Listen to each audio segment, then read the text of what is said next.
Advocating for what one needs or wants is challenging, but it's a really important life skill. So what I'm going to be doing in this segment is talking about a set of skills and strategies that can be used to effectively advocate for what one needs or wants. And effective can really mean a very broad range of things. It depends greatly depending on what your relationship is, your goals, and the situation. In the context of what I'll be talking about, I'll ask you to think about it pretty broadly as either getting what one needs or wants as being effective or having one's wishes taken seriously. And the set of skills and strategies can be remembered more easily using the acronym DEAR MAN.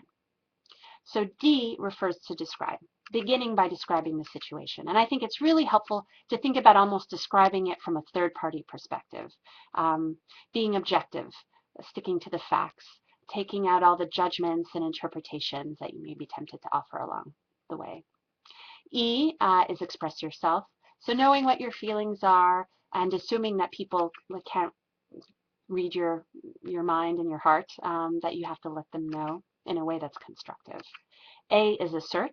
Assert yourself in terms of what you want or what you don't want. And again, it's important to assume that people can't read your mind, don't know what it is you want, even though you may feel that they should know if they know you well enough, and may also not know how hard it is for you to ask. R is reinforce, and that's essentially make people feel good about engaging in the conversation with you and potentially even uh, giving you what it is you need or want or what you're asking for. And to do that, it can be as simple as expressing appreciation for engaging in a difficult conversation, or more complicated, but also very important, thinking of ways that you can mutually benefit. Um, M in man refers to being mindful, staying focused on what your objectives are. And that can include two parts. The first is something that's called broken record, and that really means being willing to come back, sometimes repeatedly, to what your point is if the conversation keeps taking different directions. And the second, and related to the first, is ignore. So ignoring those feelings that potentially are stirred up in you from past experience or from uh, threats, judgments, insults from the other party.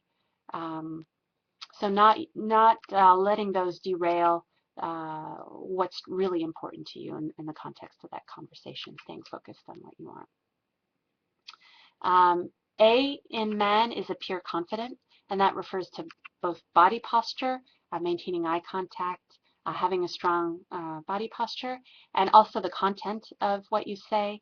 So, for example, not being overly apologetic for having needs and wants.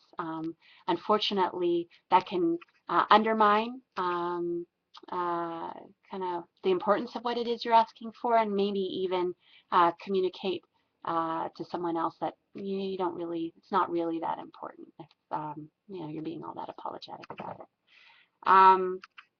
N in man refers to negotiate. So can elicit goodwill by demonstrating a willingness to compromise, a willingness to be flexible, and an appreciation potentially for what's important to the other person. So opportunities to give a little, to give in a little, can be quite helpful in moving things along, particularly if they reach an impasse. A related skill is also something called turn the tables, where you engage the support and partnership of someone else in helping you think through potential solutions and problem solve. And that can include questions as simple as, what do you think we should do? Do you have any other thoughts about how we can potentially meet this important need that I'm putting out on the table?